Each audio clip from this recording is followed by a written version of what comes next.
All right, you guys, let's go ahead and get started. Looks like we have a late arriving crowd, but we've got some of us have other work to do and other properties to go see.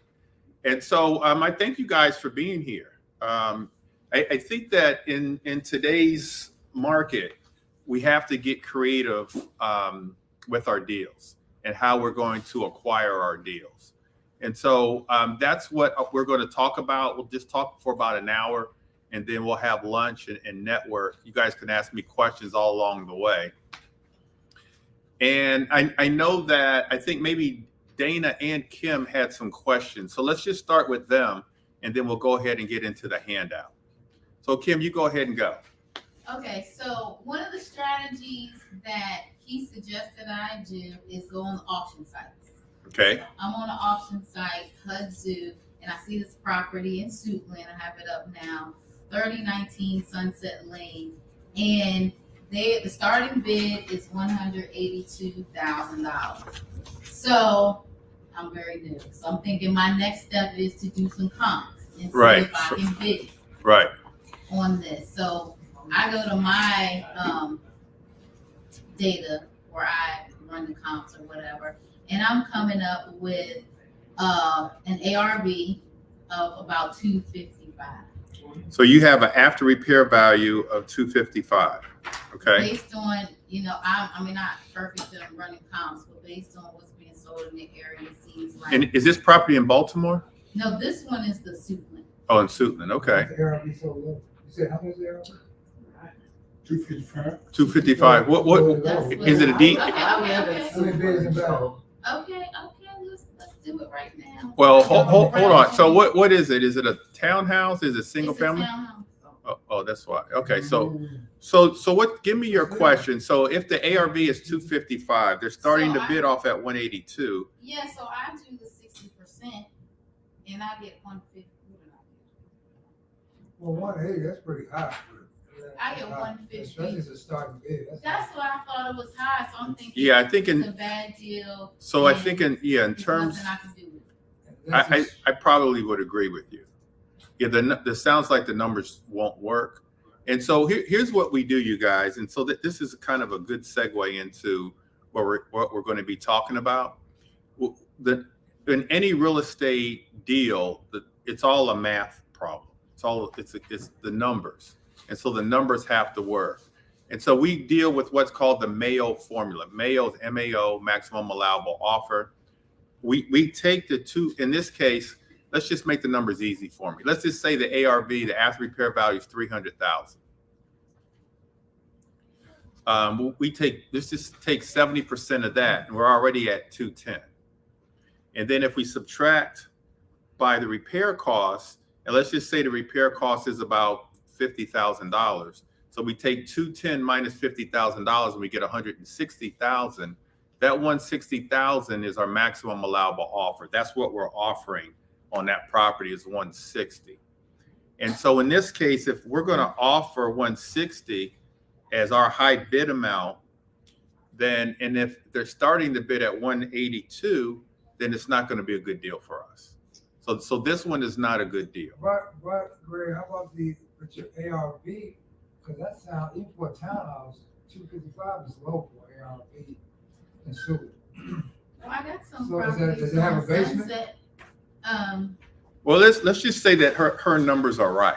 Let's just pretend. Let's just say her numbers are right. And so you guys, we have to stick to the numbers. It's all about the numbers, because the number one mistake that real estate investors make is what? They buy the properties wrong. And so that's why you guys have to stick to the formula. And so especially when we're bidding on properties, you guys, because oftentimes when we're bidding on properties, we don't necessarily get to see inside, or we don't get to have an inspection or anything like that. And so our numbers have to be right. And so you guys just have to make the numbers right. And in this case, for this property, the numbers aren't right. And so I'd rather you guys walk past the deal and not do it and save your money versus doing a property, forcing yourself and losing money. A lot of novice investors lose money. Question. My question, the townhouse was either condo, townhouse, or What do you mean condo townhouse? okay, The manager house, this is what it was. So, okay, all right. you see that? You taking it personally because you got a suit? No, no, for those condo townhouses, I would not pay that much for those back then. Well, it just depends. Like I said, it depends on the numbers. Just all depends on the numbers. Right. Everything is the numbers. Right, so she said the property was $180,000 for those, right? Yeah, that's what's. $180,000. So on that auction property, the auction property, it's not going to be a good deal for you. It's not right. Now, if it wasn't an auction property, maybe it's something that we can think about doing. Because when we talk about creative financing, we can go off the grid just a little bit, just to acquire the property. And then in hopes that, let's just say it's DC with those same numbers. We may want to acquire someone's mortgage, keep the mortgage on the property, buy it with those numbers.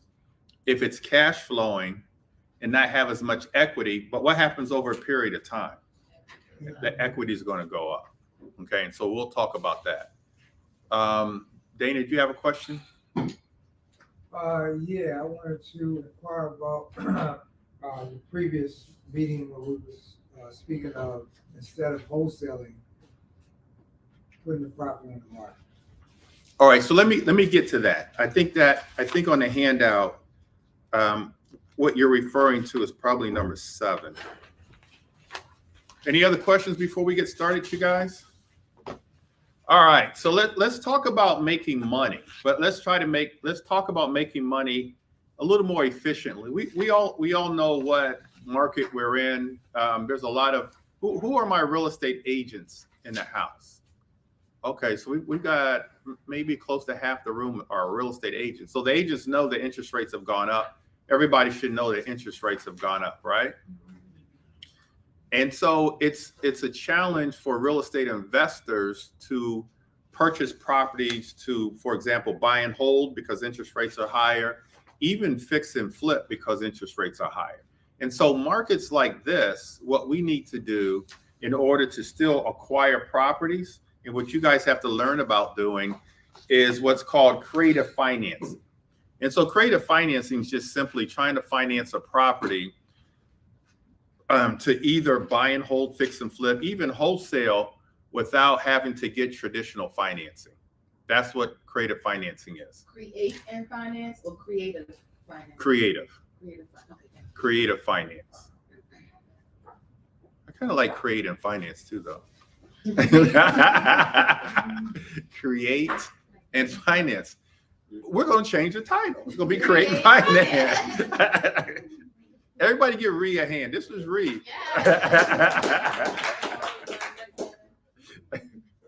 All right, so we're going to create and finance today. And so the whole objective, the whole goal is to be able to acquire properties not using traditional financing, using the financing that's already on the property. So we're going to utilize the seller's financing. And somebody tell me why in this market that we're in now, why are we going to use their financing, the mortgage that's already on the property versus what we can go out and get ourselves? Michael? Because the interest rates are a lot higher than what the original owners got. So you're going to use their original interest rate, which is going to be a lot cheaper. As an example, did everybody hear that? We want to use the seller's financing because the seller's financing could be 2, 3, 4, even 5%. Whereas if we were to go out and get financing, it's going to be 8%, maybe even 9%. 13%. Huh? Money, I've seen where it's almost up to 13%. Maybe on a hard money loan, it could be, but I haven't even seen 13 on a hard money loan. Let me give you guys an example. One of my real estate agents, Randy, came into the office Monday. And he said one of his past clients came to him. Randy sold him a 4-unit building in Southeast, in Congress Heights. Randy sold him a 4-unit building. Client said after 2 years, he said, I don't want the property anymore. Randy said, well, he looked at the numbers, probably hasn't really appreciated that much. He still owed about $700,000 on the property, right? So he came to me, he said, Greg, what should I do? They owe $700,000, property's only worth about, ARV is probably about maybe $750,000. He said, should I buy the property? And guess what I told him? Now the numbers don't work, right? No. What'd I tell him? No, take it. Take it. Take it? Why, you just guessing? No. I said, meet me in the office, and he did Monday morning. And I said, we're going to buy this property with $50,000 equity. I said, Dana, I said to him, you're going to buy this property, and this is how we're going to do it. We're going to do what's called a subject to. We're going to keep his mortgage on the property. It's a 4-unit building. It's already rented out. 2 of the units are already rented out to Section 8 tenants, and it's already cash flowing, meaning just with the 2, those 2 are paying more than what his mortgage is. You guys with me? So he's already cash flowing, which is 2 units. His interest rate, he's got the seller has what's called a NACA loan. His NACA loan is 1.6%. 1.6%. NACA puts up what's called a silent second on the property. So there's a second mortgage on it, but it's silent. And it's $20,000. And so every year, $5,000 goes away. So I said, Randy, in 3 more years, you're going to have another $15,000 wiped away. You guys with me? So it's getting better, right? Now this is in DC, where someone said earlier, what happens in DC? Properties really, really appreciate. And so he can acquire property for $700,000. You guys with me? He doesn't have to put in this case, doesn't have to put any money down. He's got a loan at 1.6%. He's going to put 2 more Section 8 tenants in there, and he's really going to cash flow really, really well. He said, how long should I keep it? I said, you should keep that property for as long as you can. And so I put, hold on, Dana, I put 10 years on the contract for him. You keep it for 10 years. And then within that 10 years, if interest rates really go down, then you'll do what? You'll refinance and pay off that mortgage. So I guess there will have to be some circumstances to make this work. One, the owner, if there's equity, there's only $50,000. That answers that question. So was the NACA loan the deciding factor of, yes, let's do this? Well, I think not necessarily NACA loan, but the loan, because the loan was only 1.6%. That's what I'm saying. Can you go out and get a traditional loan right now for 1.6%? And so should he do that deal? Yeah. Would you do that deal? I would grab it in a heartbeat. Okay. If you didn't have the 700. Oh, no, you're just taking it over. He's You're taking over the payments. So if you can afford the payments, you would do it. Oh, it's cash flowing. It's already cash flowing with just 2 units because the interest rates are so low. On a second, there's no payments on the second. It's a silent second that's forgiven in $5,000 increments over. Why Yeah. would a person give that up? What'd you say? Why would a person give that up? Probably the 3 T's. What are the 3 T's? Huh? I'm tired. What are the 3 T's, you guys? Tenants, toilets, And termites. termites. Trouble. What are the Something like with Randy. Tenants. So tenants, toilets, and termites. So but for a NACA loan, you have to be in the property, right? So how will he be able to do a subject to with a NACA loan though? No, well, It's the $100 question. It's all kind of silent. It's all silent. That's real illegal, so. No, not really. This is getting on my nerves. Everybody knows who I am, right? I'm Greg Bennett, by the way. Because you have to, in order to keep the loan as a NACA. I think you do have to keep the loan for at least the 5 years until the silent second. But I think they only require you to actually live in it for a year. Like an FHA loan, they only require you to live in it a year. Now, if you sell the property, or if you sell the property or move out, now you've got to pay that silent second. But they don't require you to live in there for 4 or 5 years. You can sell the property. Everybody understand that scenario? All right, so that's what we're talking about today. And so we're talking about trying to be creative. Now, we kind of went off the grid a little bit on that one because it didn't meet the formula. But the alternative for that one is what? At 700,000, they would have had to put down 20%. That's $140,000 as a down payment. You guys with me? And they would have had to qualify. And so in this case, they don't have to do any of that. Question? I just had a quick question. I kind of missed the part where you said about the 50,000. So did he have to give him 50,000? Is that what the seller wanted? No, seller didn't want it. In this case, He didn't want any money. in this case, the seller didn't want any. He just wanted out. He just wanted out.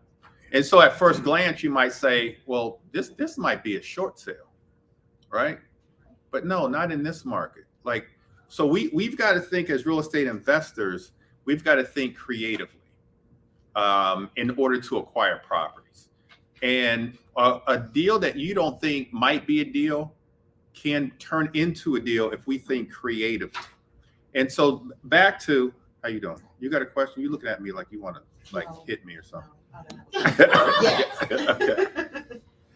And so let's go to, I think it's number 7, so I can just answer.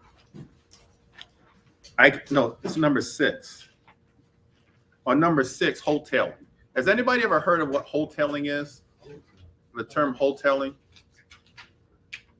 I showed a property yesterday to a buddy of mine, and it's a property in DC that it's actually a probate deal. And I took a look at it, and they owe $500,000.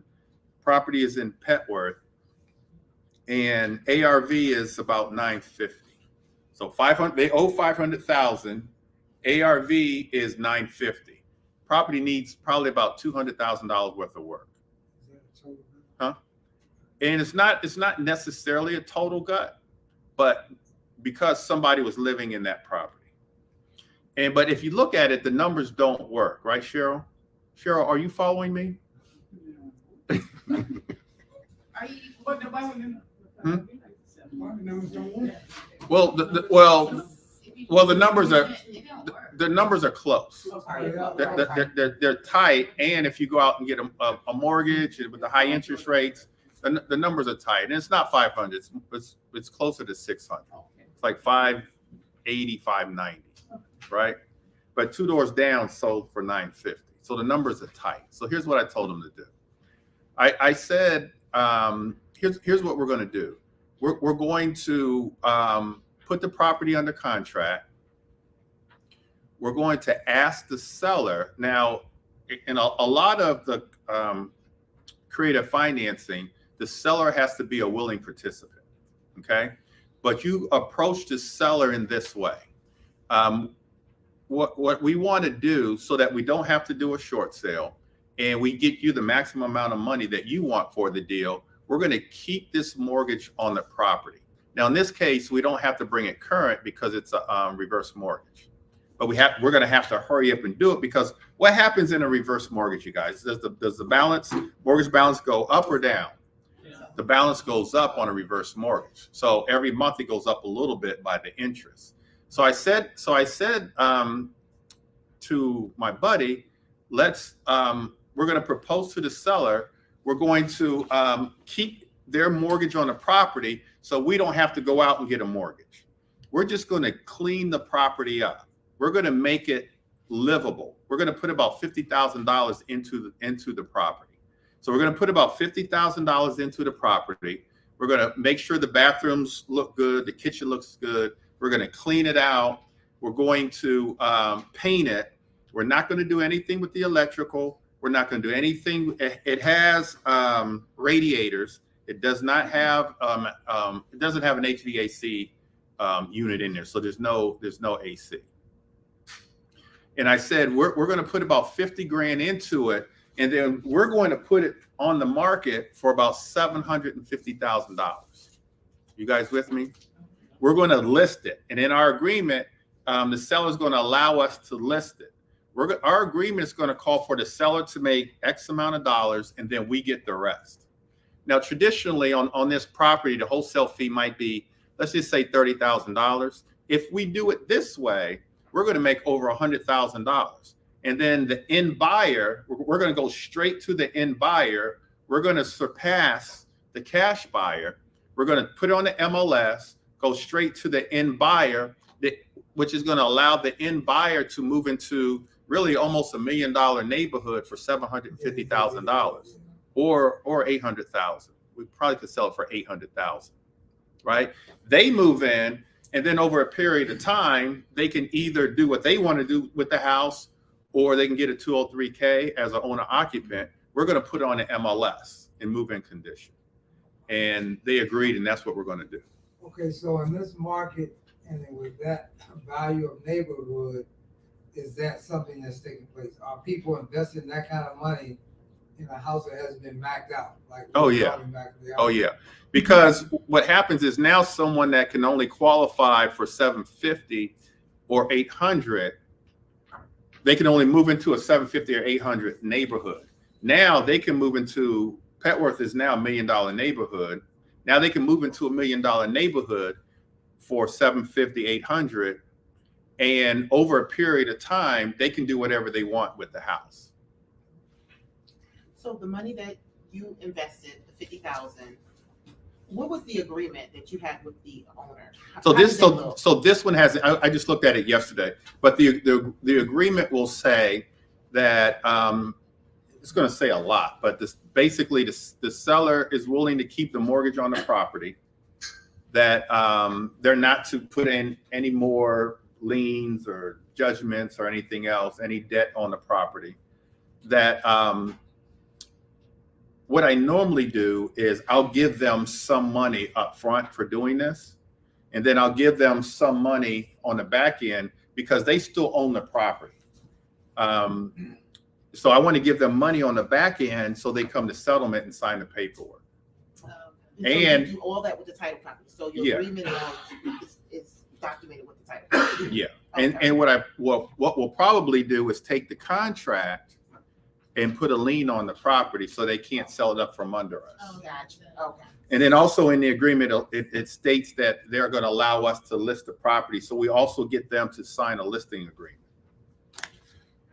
Will you get insurance on that property? Probably not. There's already insurance on the property. So you take on the insurance that the person had before because it's still their property technically. It's still their property, definitely. It's still property all together, but they're making a deal with you. Right. And you take over the mortgage payments until it's. Traditionally I take over the mortgage payment, but in this case, in this particular case, there's no mortgage payment because it's a reverse mortgage. Oh, very easy. And so that's just in this case. Okay. So some reverse mortgages have a mortgage. Some do, depending on how much money they get out up front. Some do. Or you guys, one last thing, or you guys, if the property, now this is a DC property, let's say it's a property, someone called me this morning, I don't know who it was, about a property in Oxon Hill. I think it was Toby. If I go look at the property, and the property is already in move-in condition, and a lot of the properties in Prince George's County are, I'll just really clean it up and then do the same scenario, but without putting any money into the property. I'll do basically a subject to, keep the mortgage on the property. You guys with me? And then go straight to the MLS,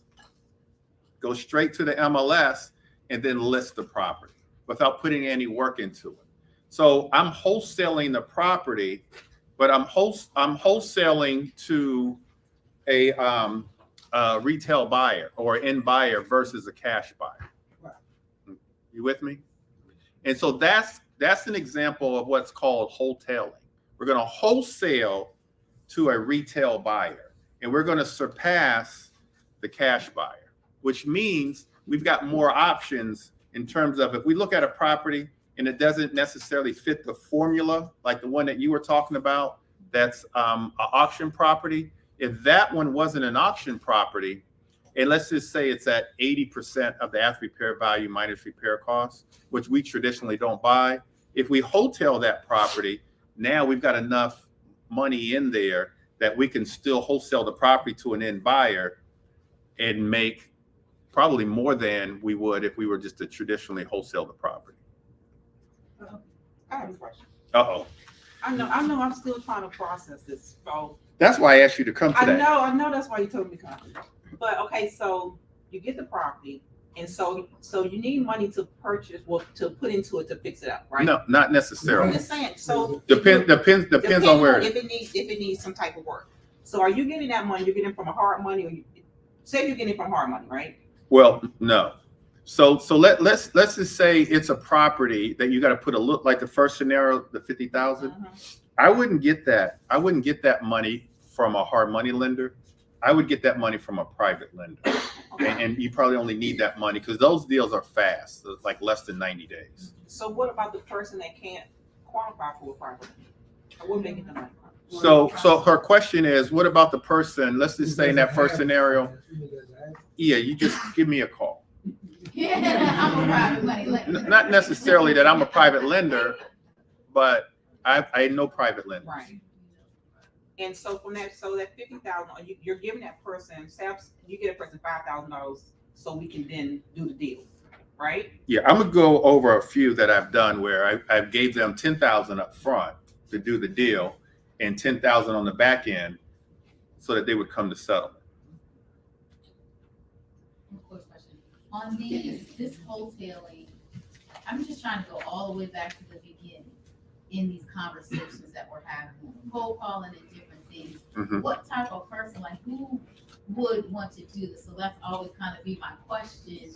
Who are these people that, they have a house and they just, what they just want to leave without money? Yeah, no, not necessarily without money. Everybody wants money.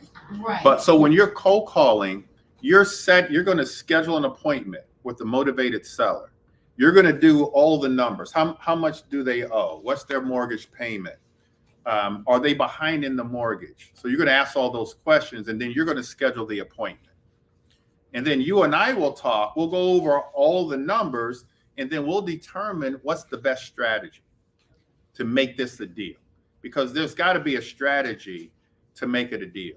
So even if it's not conforming to what we traditionally do, is there a creative way that we can make this work? And so you and I will talk and determine whether or not we can make it a deal.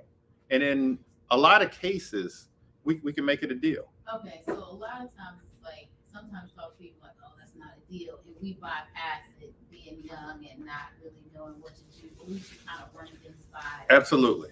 you. Absolutely. Okay. And this is the market that we do it. And so we've got to start thinking creatively. But if you guys have a deal, just run it by me. Just run it by me. And especially if it's a deal that doesn't look like a deal, never ever let it go. Okay? Never let it go. All right, real quick. Any more questions?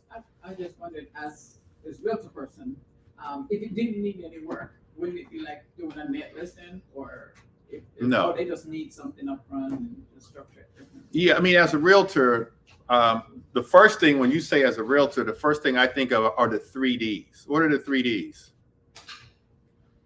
Disclose. I don't know. Yeah, you're right. Disclose, disclose, disclose. So you've got to disclose that you're a realtor. So now they know that you're a realtor. and then you just work the numbers. You just work the numbers for your benefit. I did one for a person who did it. So if it needed work, I was just wondering what happens if it when it really don't need no work. That's where I was wondering. Yeah, I mean, you ask them, you let them know that you're a realtor. And so I had a property in Temple Hills many years ago where I went to a listing appointment and I said to them, obviously I'm an agent, I'm also an investor. If I list a property, I don't remember the real numbers, but just to say, if I list the properties, I can sell it for 150. If I buy the property, taking out my commission, I'll buy the property for 120. And the lady said, well, I don't really want anyone to see the property. I don't want to make any repairs. You can buy it for 120. And so, of course, in my contract, I put that I'm a realtor, that she has a right to get an attorney, all that kind of stuff. And so that's what you have to do as a realtor. Was there? Yeah, say, I get a find a property. I'm not a real estate agent, but You said you find a property? I find the property. But, say my cash buyer goes with me, but you say it's like you. We have to notify them that we are a real estate agent because my cash buyer. You said, do you have to notify the motivated seller that you're an agent? If I'm not, I'm the one that's going after the property, but I have a cash buyer with me. Yes. I would have to Yeah. disclose we're a cash. Well, the cash buyer that's an agent has to disclose. I just want to make sure. That's if he's an agent, though. He's not an agent. Is he an agent? Yeah, he's a cash buyer's agent. He's That's not- that's the agent. Okay. Keep up, Bree. Okay. All right. So let's go over these scenarios real quick, and then in the end we'll put them all together, and then we'll kind of mix them. And so owner financing. Primarily with owner financing, the owner either owns the property free and clear. If I ever talk to an owner that owns a property free and clear, the first thing I think about, I don't care what the numbers look like, the first thing I think about is owner financing. Let them hold a note for me. And so that's the first thing I think about, owner financing. And so one of the first properties, if not the first property that I ever bought many years ago, was this property right here in DuPont Circle, where I read an article in the classified section of the Washington Post. I was right out of college, 23 years old, and it said that they needed to sell the property. So I went there. I had read all these Carlton Sheets books, and I said, I'm gonna like try it. And so I went there. They gave me the numbers, and I said to them, I'd like for you to hold a note. And it was in a market where it was tough. It was like a tight market. It was a buyer's market, and they agreed. And so in this case, they held the note for me for 5 years. I rented the property out, and then in the end, I think I refinanced. What did I do? There was a balloon loan at the end of the 5 years. I rented it out, cash flowed, built up a lot of equity. I locked into the price from day one. And then after the 5 years, I had options. I could either buy them, I could either refinance and pay off their mortgage, I could try to extend, or I could just sell the property. And I just refinance. And so that's an example. That's one example of owner financing, where you get the owner to be the bank for you. Now, it works in this market because you can get the owner to hold financing at a much lower interest rate than what you could get now.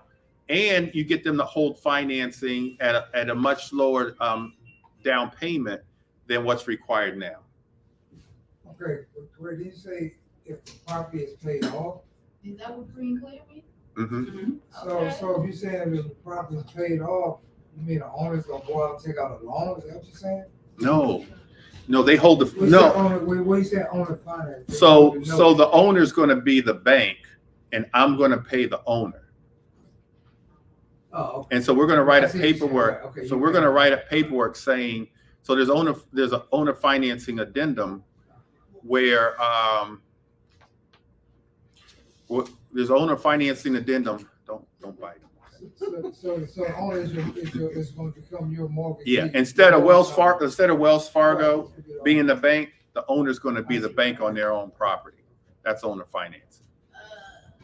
And so there's going to be documentation saying what the interest rate is, what the mortgage payment is, the length of the note, how it amortizes, all that stuff. So you value the property?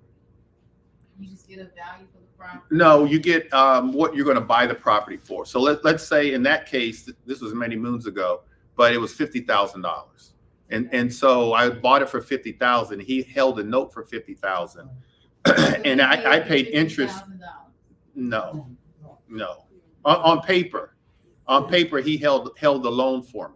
Yeah, he's paying you more. I'm paying you, you the owner, I'm paying you, just so you're good, I'm paying you a monthly note, I'm paying you a monthly payment, like you're the mortgage company.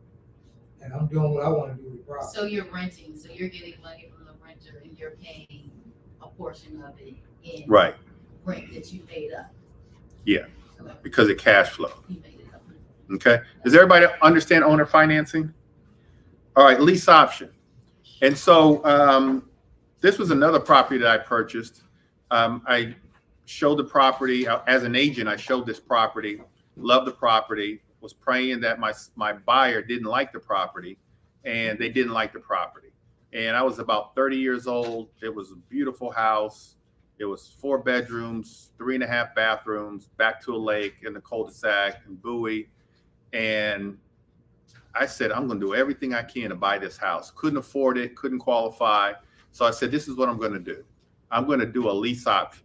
I'm going to lease this property for 2 years with the option to buy. And I bet on myself, in this case, that in 2 years I would qualify. And so I did. And so I proposed that to them. They agreed because they couldn't sell the property. I made the mortgage payments to them. And then in 2 years, I had the option. I could either walk away, and then I would lose. I had put down a deposit. I would walk away and lose a deposit, or I could just refinance. And so I refinanced the property and kept that property for about 13 years. And so that's an example of a lease option. Now, I could have done, I had the option to buy. I could have had the option to what's it called? Sublease, but I wanted to live in the property. So when I acquired it, I lived in the property. I didn't sublet it out, but you can sublet it out for a period of time. And so the strategy in this market would be on a lease option to acquire property by lease option, lease it out for at least, let's just say 2 years, allow the interest rates to go down. And then once the interest rates go down, now you put a mortgage on the property. And so that's a strategy that you guys can use now if you find a property that you want to buy. You don't want to have to deal with interest rates. Equity is going up. Houses are appreciating, even though it's tougher and tougher to get a loan at a decent interest rate. And I'll add, sometimes it's not even about interest rates, it's about being able to qualify for a loan from the bank. Right. You just can't. Yeah, but you really have to bet on yourself, because here's what I've seen with lease options. I've seen people do lease options, and then when their option period was up, they still didn't qualify. Right. Now, in my case, I did, but you just have to be careful and know why you're doing that lease option, and really, really, really bet on yourself that you're going to be able to come through in that lease option period. What's the main difference between a lease option and an owner finance? On the owner finance, I went to settlement. I owned the property, Okay. and the owner was the bank. On a lease option, you That's don't the own the. difference. It's going to sell. Yeah. All right. All right, number 3, you guys. This is my favorite. Gary knows it's my favorite, right, Gary? Yeah. This is the subject too, and this is my favorite. I want this to be your favorite, and so it's going to be yours too. I want it to be. Okay. Listen intensively. Okay, I'm gonna talk slow for you. Okay. All right. Which one is okay? So I had a buddy of mine who owned this property. He was renting it out, had terrible tenants.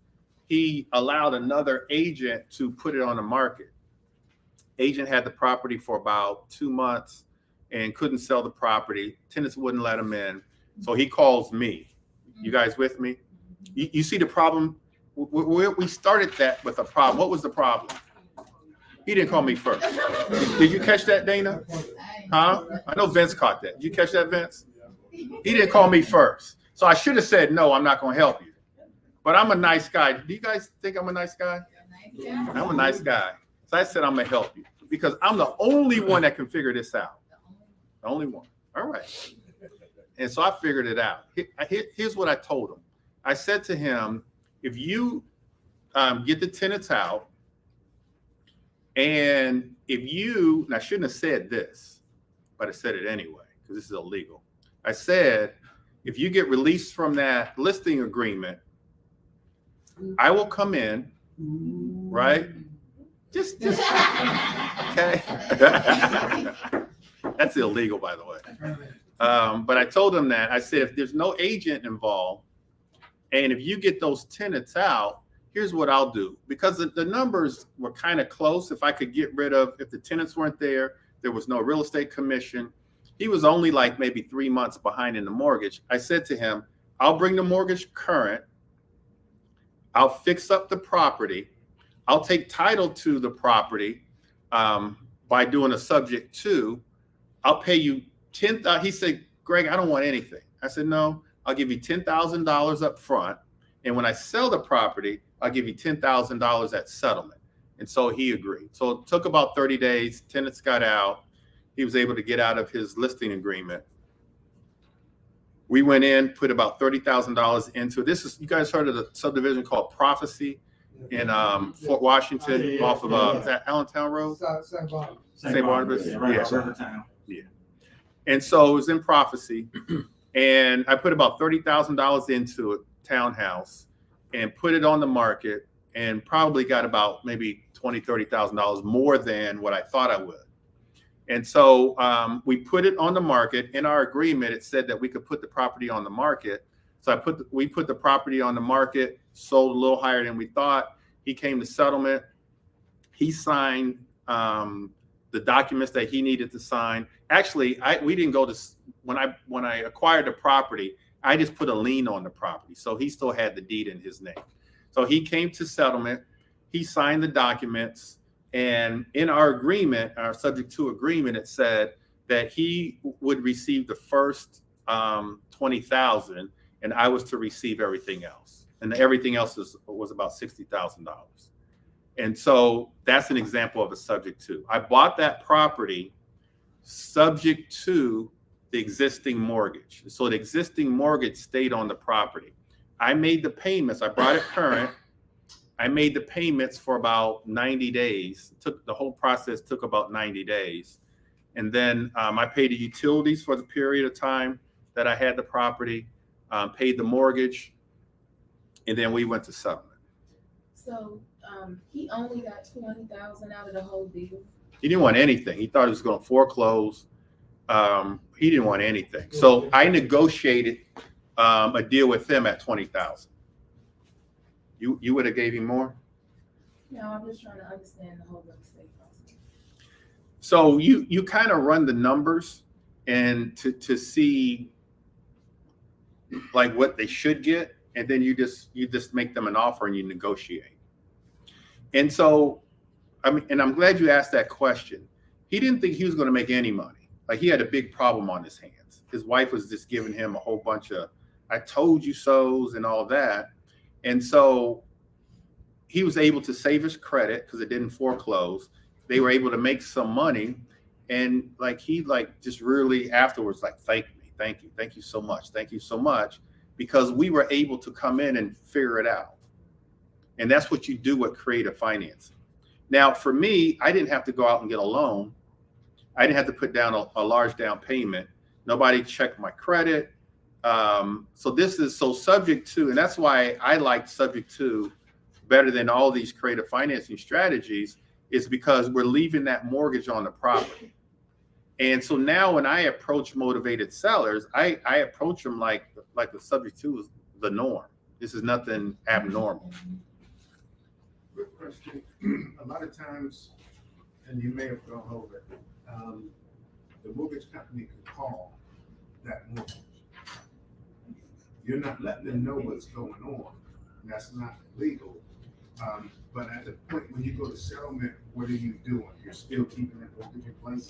No, and so in this case, we didn't go to settlement. I just put a lien on the property. So when we go to settlement, we just pay off that mortgage.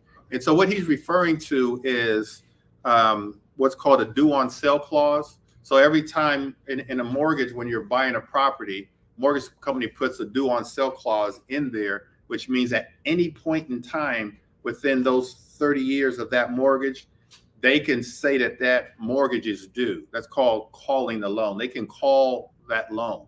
So you could it's a 30-year loan. After 7 years, if they want, they can say that loan is due now.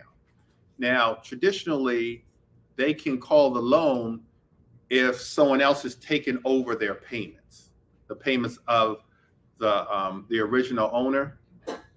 Do you think they do? No. Why not? Because they get They paid. get paid. They weren't getting paid at first. And they get money. They're getting their money. Why do they care? Mortgage company is not in the business of calling loans or foreclosing or anything like that, right? They're in the business of loaning money. Now, 1 out of every 5,000 times they do call the loan, right? Which means it's probably not going to happen to you. But if it does happen to you, what are your options? Are there options? Yes. There's always options, right? What are they, Dana? When you go out and get your loan, you get hard money and just. You can get. Now you're just looking at a little bit more overhead. So you could get a loan. You could let's just say in this case I got the deed in my name, and then they found out about it, and it's the 5,000th time, and so they're saying they're going to call the loan because the mortgage is still in their name, but the deed is in my name. Right. All I have to do is just deed it back to them, and then put a lien on the property. Do a lease option or something. I can just deed it back, but it's never happened. I've been doing this since when I got in the market, that's what everybody was doing. They were called land installment contracts back then. And also, these things don't take place overnight, so you have time to even finish a project and put it on the market or sell it or. That's only if you're flipping the property. Let's say you do a lease. Let's say you're doing a lease option. Subject to, and you want to hold it, which we should be doing in this market. We should be holding these subject tos, and so that could happen, but it never happens. If it happens to you, just call me and I'll tell you how to get out of that situation. We should be holding subject to. What is about a subject to that's worthy of being held opposed to? It's just so you're building wealth. So you want to hold it. It's a subject to. It just gives me hope. Because if you buy a property to hold now, the interest rates are going to be too high or high, and the down payment is going to be high. Right. If you do a subject to, you're keeping that existing mortgage. You're taking over, like Randy took over 1.6, but even if you take over 5%, it's better than what you could get now. How do you handle your tax returns? And so it depends on which name the deed is in. And so if the deed is still in the owner's name, like in this one in prophecy, then the taxes, he gets the tax write-off, I don't. But the deed is in my name, I can do the taxes. Even though the loan is not in your name, you just still subsidy. Right, because I own the property, if the deed is in my name. Okay. All right, number 4, you guys, hard money. So you guys have heard of hard money loans. You guys have heard of private lending, right? And then you guys have heard of the myth that you can buy property using none of your own money. You guys with me? That's a myth, right? No. Huh? No. You guys are saying no because I brought it up and I said it's just a myth? No. You guys are reading between the lines? Yeah. All right, so this property here on Longfellow, make a long story short, I believe a wholesaler found this property. I put it under contract for $400,000. ARV, are the numbers here? Yeah. ARV was, I don't see it here, but I think the ARV was around $800,000. And so I acquired the property, and I used a hard money lender for the acquisition and rehab. Looks like the rehab was 150. So I got a loan for $550,000. One loan, hard money lender lent that money. Now I've got to come to settlement with money, right? I've got a little bit of down payment. I got title charges. I've got to come to settlement. And so I used a private lender, and they loaned me $100,000 on this deal. So hard money for acquisition and rehab. Private lender paid not only my closing costs, but part of that 100 went to my first draw to my contractors. So now I'm in this for $650,000, right? And so we were able to get through the renovation, put it on the market, sold for $800,000. I paid back the hard money lender. I paid back the private lender. Initially, I paid the wholesaler, and there was a profit of, I'm just going to round it off, about $100,000. Now, in that scenario, did I put up any money of my own? No. And why not? So I got a hard money lender to buy the property and for the rehab, hard money lender. And then I got a private lender for all the other money that I needed, closing costs. And then I needed money to get my contractors started. And then the rest of the money for my contractors came from where? From the hard money lender. How do they react or interact with each other, the hard money and the private money? Do they want first, second position? How does that work? No, the private lender, the hard money lender is always in first position. And the private lender, the way I do it, they don't have any position. They just lend the money. And the deal speaks for itself. That's right. Yeah, absolutely. Are you keeping up? I am. I have a question. So with your private money lender, who sets up the terms? Is it you or the actual lender? The private lender. So we both do. We both agree. So I'll traditionally I'll pay out maybe 10%, and it's annualized over a year. So let's just say it's $100,000 at 10%. If I keep their loan for a year, I've got to pay them $10,000. But if I keep their loan for 6 months, half the time, I only have to pay them $5,000. So it's amortized over a year. Okay. And they wait to get their interest till you're ready. So you Yeah. And so the way I do it is I pay back both the hard money lender and the private lender when we close on the deal. Now, some private lenders and some hard money lenders, they want you to make interest-only payments along the way, but I don't use those hard money lenders.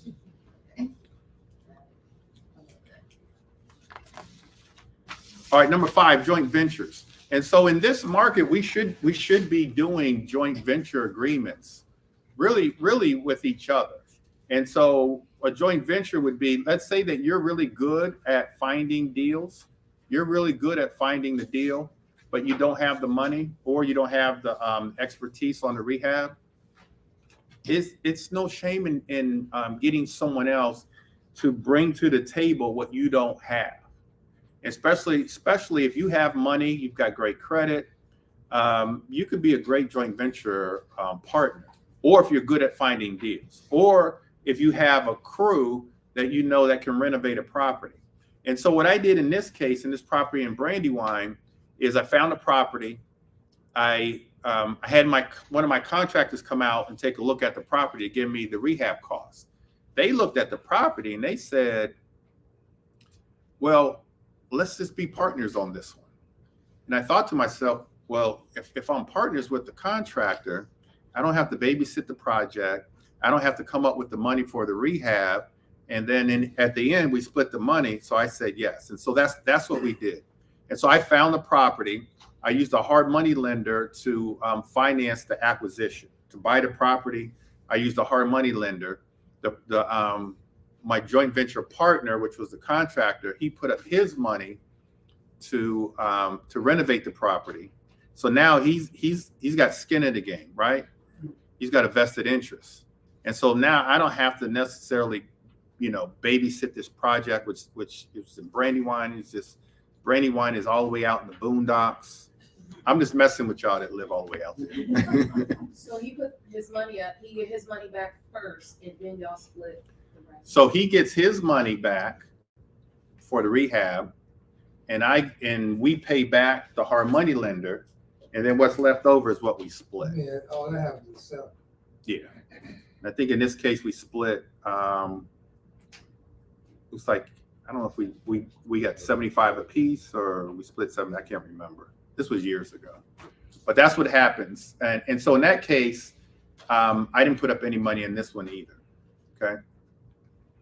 All right. Let's skip to number 7. We kind of already went over number 6, the wholesaling.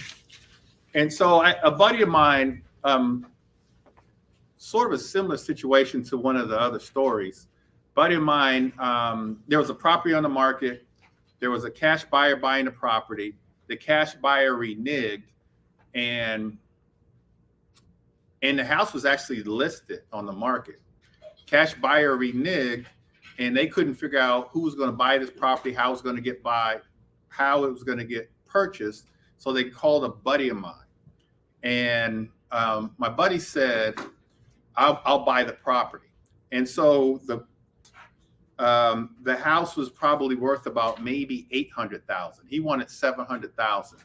So my buddy said to him, "This is what we'll do." He says, "You have a mortgage of $400,000. You guys with me?" Yeah. They wanted 7. There was a mortgage for 4. So here's what he did. He said, on that $400,000, we'll do a subject to, right? You're going to leave that $400,000 on the property, and he said he'll take over those payments. He'll take over those payments. Now that leaves $300,000, right? On that $300,000, we're going to do a seller take back. You're going to hold financing on that $300,000 at 0% interest. You guys with me? Mm-hmm. And then when I purchased the property, he said, in 5 or 6 years, I'll pay you your $700. I'll pay off that mortgage of $400, and then I'll pay that seller financing loan of $300. I'll pay that off when I pay it all off in 5 years. You guys with me? Mm-hmm. And so there was only $50,000 in equity, but was there a lot of cash flow? Huh? There was a lot of cash flow because they were only paying the mortgage that was on the first on the subject to. There was no mortgage payment on the owner take back, on the seller take back. You guys with me? So he was cash flowing. So there was a mortgage. Let's just say there was a mortgage payment of $2,500 on the $400,000. The first mortgage. There was a mortgage payment of $2,500 mortgage payment. On the owner financing of $300,000, there's no payment because he got it at a 0% interest. So there's no interest only payment. So his only mortgage payment was $2,500, but on a $700,000 property, he was probably getting close to $5,000 in rent. So he rented the property out. And so it cash flowed at about, whatever that is, $2,500 a month. And then over a period of time, what happens? Property appreciates, property goes up. And so he was able to buy that property with using a subject to for the mortgage balance. And then he did a seller financing interest only payment, and the interest was 0 on the second. Danielle, are you keeping up with me? You're looking at me like you're confused. I'm looking at you like I'm confused. And you just hold that. So $2,500 a month 12 months for a year, that's $30,000. But that gets washed out with the cash flow from the tenant. Which is 5,000. You're renting the property. But why would the seller go for this when they're not getting, they originally wanted 700,000, so they can make the 300 upfront anyway? Why would they? So that's a good question. So basically the question is, why would the seller do that, right? They want their money now, obviously that's why they're trying to Maybe sell. they didn't wanna fix it up for. No. So she is saying the seller, I'm kind of paraphrasing, but you said the seller could have gotten their money now. Mhm. So in this case, the seller didn't want their money now. Somebody tell me why. That's Access.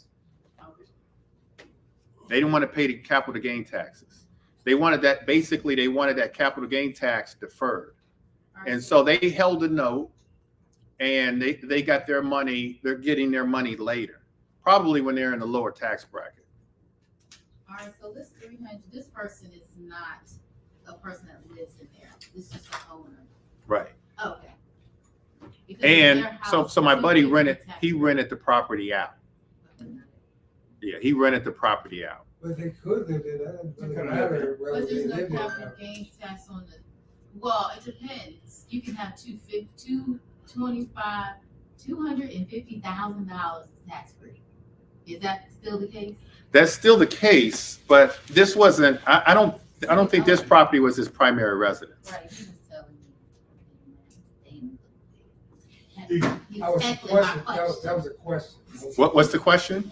If it mattered, whether they lived in the house, whether the owner was residing in the house or not, did it matter?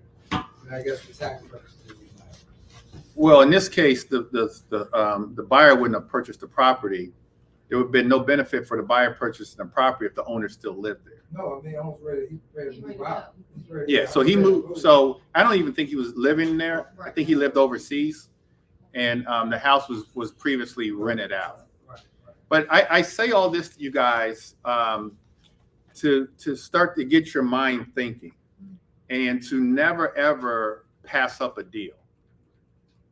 And to try to think creatively. What was that term you said? Create and finance. So I want you guys to create and finance these deals creatively so that you can make money. Because those of you guys who are real estate investors that have done deals, including myself, I can't tell you how many deals I pass up because I take a look at the deal and say it's not a deal. You guys with me? Mhm. But I think you've got to look at these deals through a different lens now and try to figure out how can you make it a deal as long as the motivated seller is a willing participant. As long as the seller is a participant, you guys can still make money on these deals. You can maximize your wholesale deals by looking past the cash buyer and going straight to the retail buyer. Now, I think I told the story a few weeks ago where Dana found a property in Forest Heights, right? In Forest Heights, Dana found a property in Forest Heights. And he said, "Greg, come take a look at it." And the house had been vacant for years. And I said, "Dana, this is what we're going to do. We're going to clean it out. So I'll clean out, I'll get a dumpster, and I have my guys clean the inside." I said, "Dana, you do the landscaping on the outside," right? Which brought value. And what we ended up doing, I think we did anyway, is I think we wholesaled it to an end buyer that was going to live in the property. And so we cleaned it up really, really good, both inside and outside. We didn't do any renovations.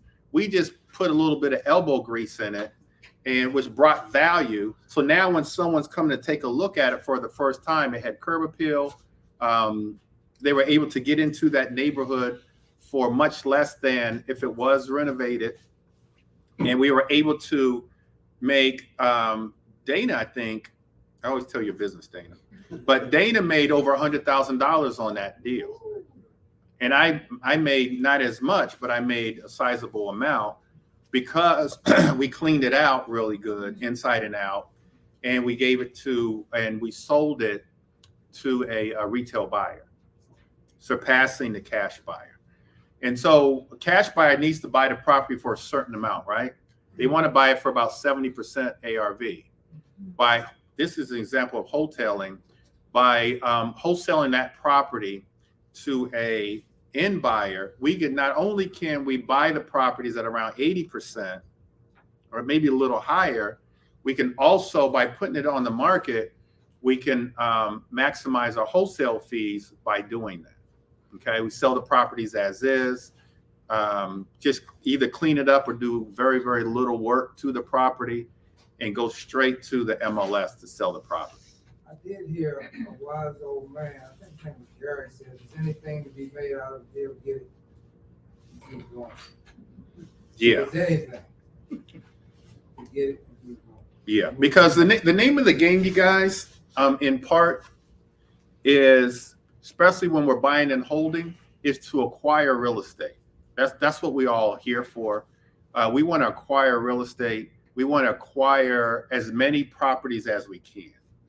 Now, we teach certain formulas, but if we can acquire a property in DC, as an example, where we know that property is going to appreciate, we know it's going to appreciate, whether we buy it through the traditional numbers or not, that property is going to go up in value at all times, whether we're in a recession, pandemic.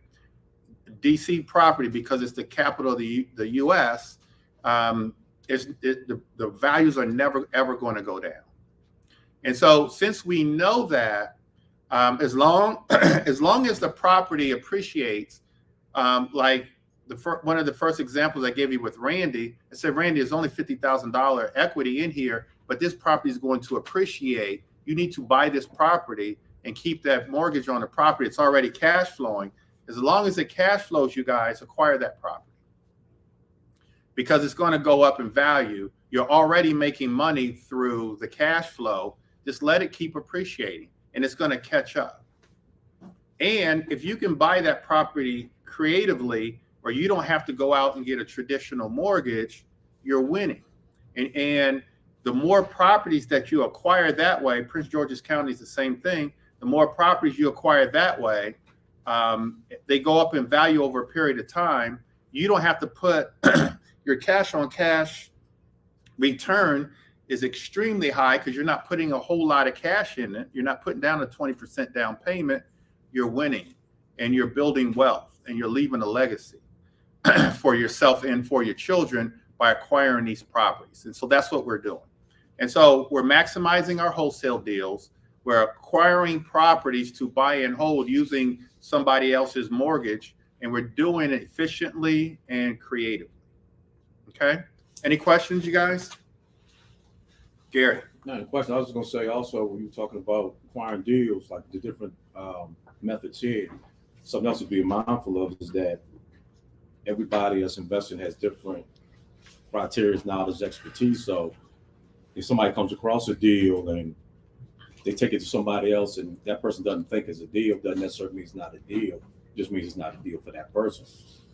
It doesn't mean that it's not a deal for that person, or it can be. If you just talk to the right people, we can, like Dana came to me and said, let's figure this out. And we figured it out, and it was a deal. But not only was it a deal, on a wholesale deal, he made $100,000 because we were able to figure it out.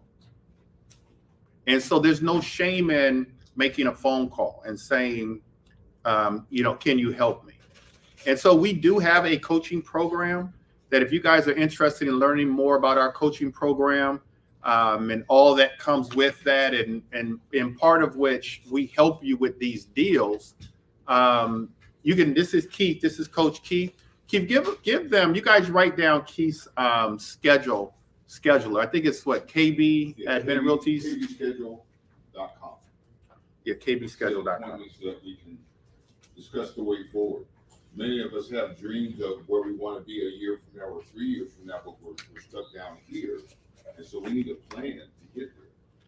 And so we'll sit down and discuss, where you are, where you're trying to go, along with, this subject that we're talking about now. As a matter of fact, let me remind you guys, let me do this. Fill out your surveys. We're always interested in the content that you're wanting to know, and we'll collect it at the end. So make sure you fill this out. Thank you. You got anything else? So this in our program, just at a high level, you know, we go over the joint venture opportunities that you could potentially get in front of. Greg has a cash buyers list. We have hard money lenders. We've got it all. And so we've got a really good description, I think, for you to get ahead and set your goals for 2024, which is right around the corner. Okay, so I'll be here afterwards. You know, we'll eat and, you know, we can talk. But let's schedule some time with me. I'll be more than happy to sit with you. So yeah, go to KB schedule. If you guys just want to talk about our coaching program or have questions about anything that I talked about, I'm GB schedule. If you have some questions, gbschedule.com. If you have any questions for me, or I think my phone number, my cell number is on the first, should be at the top of the first page. That's my cell phone number. If you just want to call me and ask me questions, or if you guys have deals that you want me to take a look at. Here's the thing, you guys. Not only is interest rates high, they're going to get higher. And those of you who raised your hands that said that you're a real estate agent, the market is tough, and unfortunately, it's going to get tougher. We're looking to, in the next year or two, take about a 30% hit on our commissions. I read an article yesterday for a lot of different reasons, and my real estate agents probably know why. But we're going to take about a 30% hit reduction in our commissions because the commission structure is changing as we speak. The whole commission structure. What's the solution to that for the realtors? The solution is, and this is for everybody, multiple streams of income. That's the solution. It's multiple streams of income. Real estate is our commodity that we sell. And so one of our streams needs to be real estate investing. And if you don't do that, you're going to be priced out of the market, because, and I'm sure everyone knows that, at realtors, it's going to come a time, and it's already here, where when you're the buyer's agent, you're not going to get paid, or you're going to get paid very little. Does anybody have any question about that? Do the realtors know what I'm talking about? So where's the 30% going to? Back to the seller? Yeah, it's going to go back to the seller, because the sellers, I don't want to get too deep into this, but the sellers, traditionally, when the seller pays the commission for their agent and the buyer's agent, and so already now the National Association of Realtors say that now the seller doesn't have to pay the buyer's agent. So now the buyer's agent gets paid by the buyer. If the buyer's already having a hard time coming up with the money for settlement, you know, we're going to be working for a reduced amount representing the buyer, which means we need to be listing agents. Yeah. But here's the point, you guys. Here's the point for the realtors, but really for everybody in here. The point is that in order to survive and thrive, we need other streams of income. And we need to learn everything that I just taught you. And you're not going to learn it in an hour session. Okay. And so it's important for you guys to get in some type of mentorship program, coaching program. We do have, I don't know what page it is, Keith, but we do have, not only do we have coaching, I have a 4-week course that starts next month. On page 6, you guys can go to page 6. I've got a 4-week course that I'm going to be teaching all things real estate investing, including the creative financing. You guys can go to the back to Harry or Beverly. Is there a link on the flyer? No. Okay. You guys can go to Harry or Beverly in the back to sign up for the 4-week course. But I think it's just really, really important for the realtors to understand the market that we're in, and the market moving forward where you're going to get paid less commission, which in my opinion, it's okay if we prepare. And we've got to prepare in the right ways. And the right ways is creating other streams of income, investing in real estate, investing in buy and hold real estate. We wholesale to buy and hold. That's how we get prepared, because you guys may not see, or you may not see it or feel it now, but it is here. NAR has reversed their ruling, said now sellers or listing agents can put 0 for the buyer's agent. And so we're going to start to feel it as time goes on, as the years go on, we're going to feel it. And then the question for you is, what are you going to do about it? Okay, it's here, and it's actually here. They've already done it. There's litigation in place now that started this week. What are you going to do about it? And the answer is invest in real estate. That's your answer. Learn how to do it. Be bold. Invest some money to learn, and you're going to come out in the end 100% better, making more money than you would have otherwise, just being a real estate agent, getting active income versus investing in real estate and getting passive income. So it seems that agents have an edge as far as being investors. Is that true? It is true. So agents have an edge because they're on the front line of getting deals. So it makes sense to become an agent. I think so. And it's so the question was, does it make sense to become an agent? We know that you don't have to be an agent to be a real estate investor, but it's the reason why I became a real estate agent is because I started investing way back when, and the real estate agents, number one, were moving too slow for me.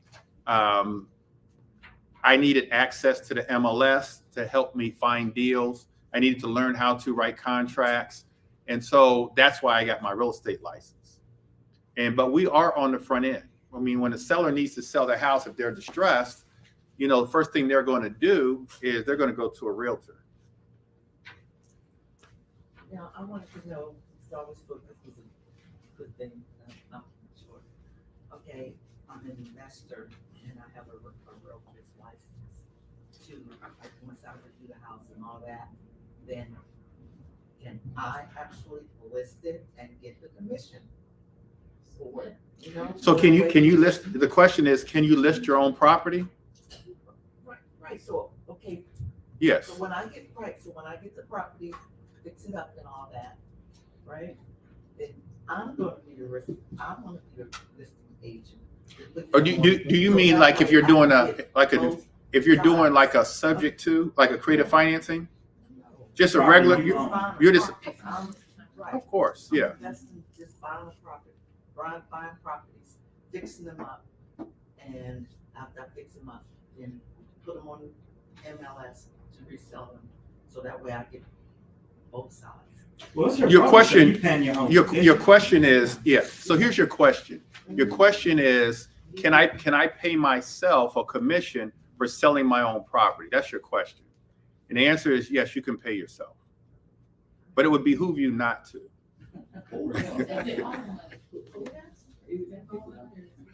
It would probably behoove you not to, just because of the tax implications. Yeah. Yeah. So you're asking me, can you pay yourself for your own property? And the answer is yes. What I'm saying is, if I'm an agent also, right? Yes. I remodel this house and stuff like that. I want to put it on the market. Let me put it on the market versus having an agent where the agent is getting that money. Let me get it. No, we heard you the first time. So really, you're not charging yourself a commission. You're still paying your broker if it's unavailable. There's no commission to pay. Yeah, you just don't pay yourself. Yeah. You could list your own property, but you don't have to pay a listing. Yeah, you're saving. Yeah, you're saving for the listing, and that's all your profit now. Because a lot of the investors that I work for, they have agents, but their wife is, a lot of them, their wife is an agent. So anyway, once they remodel the house, fix it up, put it on the market, it's gonna be You know, let's do it like that. Her. Her, him, yeah, same house. We'll talk offline. But you can pay yourself if you want, or you keep it yourself. Yeah. Keep it all. We want But to if move you property. go on MLS, you know, too, and you're an agent, you have to be under a broker. So, you We're know, not saying you still get the money. You're gonna wait, get the money.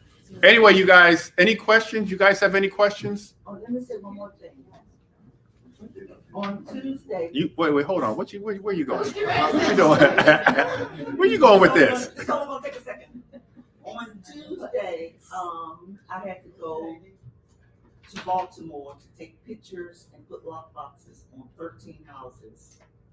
And these houses, I wrote down different things that the houses, but most of these houses, they were under construction, and I don't know what happened. But now, I work for Four Brother by Houses. Anyway, they got all these houses. And they're selling them? Right, so next week, so far, I just did this on Tuesday. So next week, 2 of these on next Tuesday, I'm doing a showing. I'm doing a showing on those 2 houses, so they have those on the market. So they're gonna have all these 13s, and I took the pictures, they put the pictures out there. So how do we get the addresses? Right. So how do we find, how do we? There's only one of them that has been completed. So let me ask the question, because we got to go, because some of you guys are hungry. How do we get a hold of that? Like, how do we benefit from that? How do we? Four brothers buy houses. And so Four Brothers, they already own the properties? They're investors, yes. They got Probably under contract. They They're got probably under They're contract. under contract, so they wholesale. They're wholesale. They're wholesale. They wholesale the So house. are you buying it at a retail price? or Yeah. you- No. She's got a good question. No. They wholesale these houses. But they also pick them up. So here's what they're doing. Here's what they're doing to answer her question. So they're putting them under contract, and then they're putting their wholesale fee on top, and then they're selling to you. Right, exactly. So that's what I want to do. Okay. Anybody else? Anybody else want to sell anything? Is this fourbrothers.com? Full brothers buy. So they've already put a little taste on it, and then now they're selling. But here's what you guys want to do. And so what she just described, you guys want to be the contract holders. Okay? You guys want to be the contract holders. And from what I just taught you, instead of selling to a cash buyer, try to sell to an end buyer and put that property in a position where an end buyer will want to buy it. And by doing so, you double your wholesale fee. Double your wholesale fee. An end buyer would be someone like us coming in. A retail buyer, someone's going to buy it and live in it. That's a retail buyer, end buyer. All right, you guys, any questions? We do have a real estate brokerage, Bennett Realty Solutions. If you guys are interested in joining, you can go to joinbrs.com. Just go through your handout. We are investor friendly, obviously. We want to teach our agents to have multiple streams of income. And that's what we need. I don't want you guys to take lightly anything that I've just said about the creative financing, about the way the real estate industry is going. Don't take any of that stuff lightly. We'll be talking about what I just talked about in months to come, but it's here. And we don't want to sit idly by and wait for it to happen. I mean, it's already happened, but we've got to be on the offense and do what we need to do in order to continue to make a good living, to continue to have the money to invest. And then also, because of everything that's going on with interest rates, and there's, I talked to a top investor Monday or Tuesday, and he said that one thing he's doing is he's stacking his money. He's stacking cash because there's going to be a lot of properties coming on the market. We haven't really seen the properties that have come from the foreclosure moratorium. They listed the foreclosure moratorium because of the pandemic, And we thought that there was going to be a ton of properties that was going to come on the market. They haven't really came on yet, but they're getting ready to come on. And so you have to be prepared for it. And so what does that mean? You've got to start saving your money so that you can be an investor, and you've got to start marketing, doing some marketing so that you can get these opportunities. And then when you get the opportunities, now you've got your options. You can either buy them yourself, you can wholesale them, you can use creative financing strategies to acquire these properties. And then you guys, you've got to learn this game. You've got to learn it. And, you know, talk to Keith about our coaching program.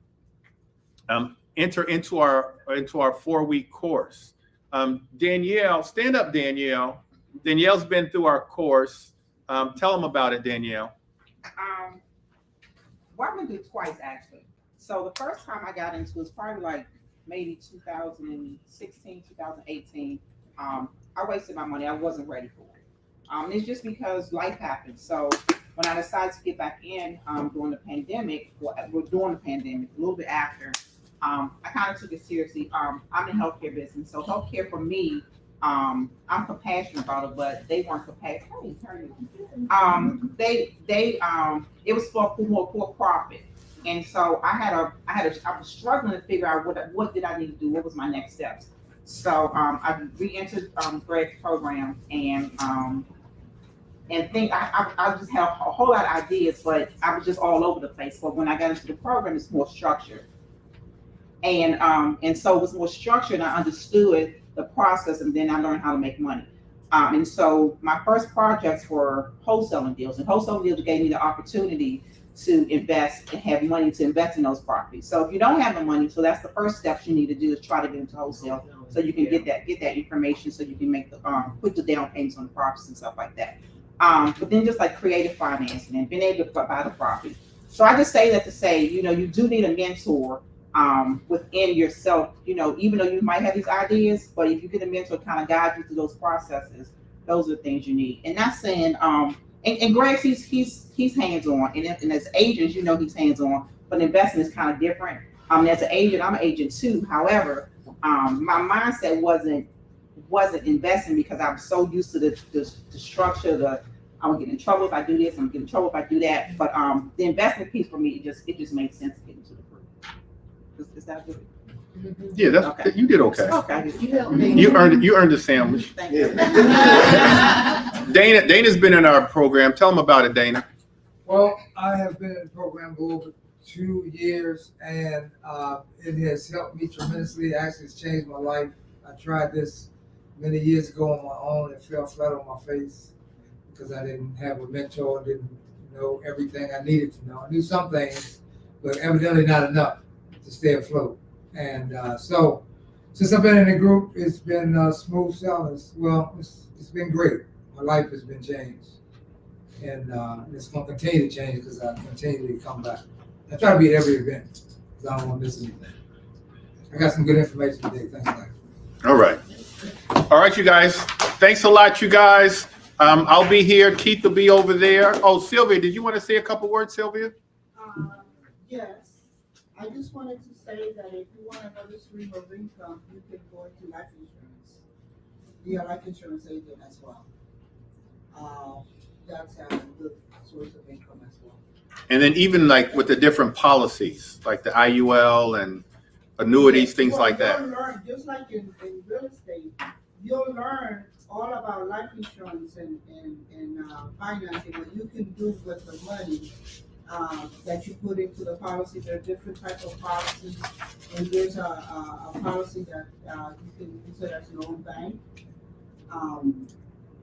So that if you need another stream of income, just talk to me. Thank you, Sylvia. And last thing I want to say is, again, and I'll repeat this, if you guys run across a deal that may or may not look like a deal, just let me know. Let me know, and I'll take a look at it for you.